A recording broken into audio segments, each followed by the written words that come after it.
Seen it in movies where a woman goes into labor and her husband needs to run home to get her already packed, waiting by the door labor bag. But how necessary is this bag, and can you get by with having something prepared? Judy Schuler, co-author of Pregnancy Books, Your Pregnancy Books, joins us now to answer this question. Judy, how are you? Hi, thank you for having me.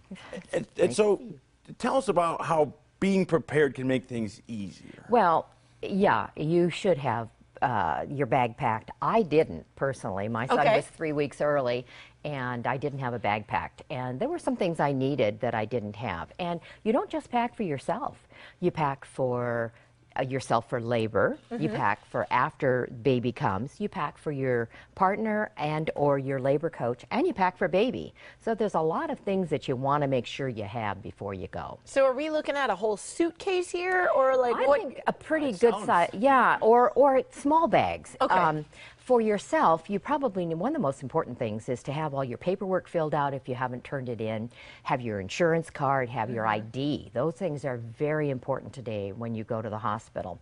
You need some things for labor. You know, labor is really draining. You get dry mouth, so mints and lip balm and maybe breath spray. If you wear contacts, you can't wear contacts during labor. You have to take them out, so make sure you have your glasses. Oh. And bring things for you know, like games to play or music to listen to, things to entertain you, because labor can last a long time for many women. And so if we were talking about planning for the woman, you mentioned for other people, what else should we bring besides the woman? If your partner is going to be your labor coach, then you know, you just need a few things for him. But sometimes you have your partner and a labor coach. So you'll need things usually if you have a labor coach, you're going to go through natural childbirth. So you'll need things like a focal point for you to focus on. You need a watch with a second hand or a stopwatch, or using your phone or something like that. You also, one's really good if you have some pain, take some powder and take a new tennis ball or a clean new paint roller, and you can use those for massage. It really helps. It does. And also, you know, your partner and or labor coach probably get hungry. So throw in some packs, like snacks like trail mix or granola bars or something that's non-perishable. Make sure you have a camera. Make sure you have chargers, because Oh, that's a big one. yeah, my son's friend just had a baby, and she was in there over 24 hours. So, you know, things can run down pretty quickly. Have all your phone numbers and everything ready to go, so that you know you're ready to tell everybody once baby comes. And what type of things should you pack for after the delivery? Well, you know, hospital stays can run anywhere from a day to a couple of more days if you have a cesarean. And so you need a robe and slippers and a nightgown. You need toiletries for, you know, comb your hair and things like that. You need bras if you're nursing. You need a nursing bra. If you're not nursing, probably a sports bra is good, but you need the nursing pads, because you will be leaking some milk no matter whether you decide to breastfeed or not. And you'll need clothes to go home. Yes. The hospital doesn't supply any of this? Well, I was going to say. The thing about the clothes going home, you want to make sure you pack those yourself, because there are horror stories out there about husbands and partners bringing in clothes. I have a good friend whose daughter called her in tears. Her husband had brought her clothes. She hadn't packed her bag, and he brought her, let's see, a lacy bra, a sexy top, a thong, and her skinny jeans. I was just going to say, I bet you it was skinny jeans. That's not good. I'll remember In addition to her 4-inch heels. Here, honey.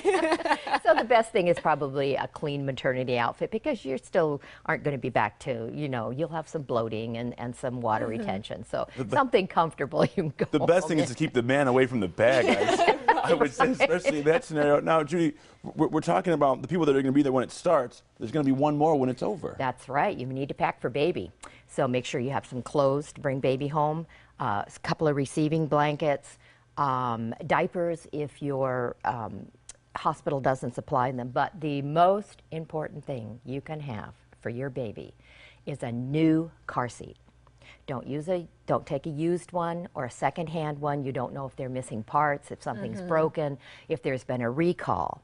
And it's sad to say, but we know statistically there are about 40 babies going home from the hospital every year who don't make it because of car accidents. Really? So, Oh my goodness. So and some hospitals will not let you take baby home without an approved car seat. Wow. And if you get one, if you've ever had a car seat, or, friends or whatever, you put it in the car, you're kind of going, oh, what do I do? Your local fire department, they're wonderful. They'll help you put it in and show you how to connect it, because having a car seat is important, but having it installed safely and correctly is the most important thing. So yeah, you need to pack your bag and make sure you have all those things so you don't get stuck wearing your skinny jeans home. Is there anything that that's banned from putting in your bag that the hospital's like, unfortunately, we can't have this in the hospital? No, I've never heard of anything. As I say, IDs are very important now because they keep checking to make sure you are who you are. Before surgery, they come in and ask 12 times who you are. So they want to make sure that everything is A-OK. So make sure you have all your paperwork and IDs and fun things too. Be prepared. A checklist is in order. Right. Thank you so much. Thank you. And if you would like to learn more about your pregnancy, just go online to yourpregnancybook.com. Again, that's yourpregnancybook.com. Coming up on the Morning Blend, we'll have a performance from a dance group from Sierra Vista. Plus, right after the break, we'll tell you how you can help One Foundation keep our police officers safe.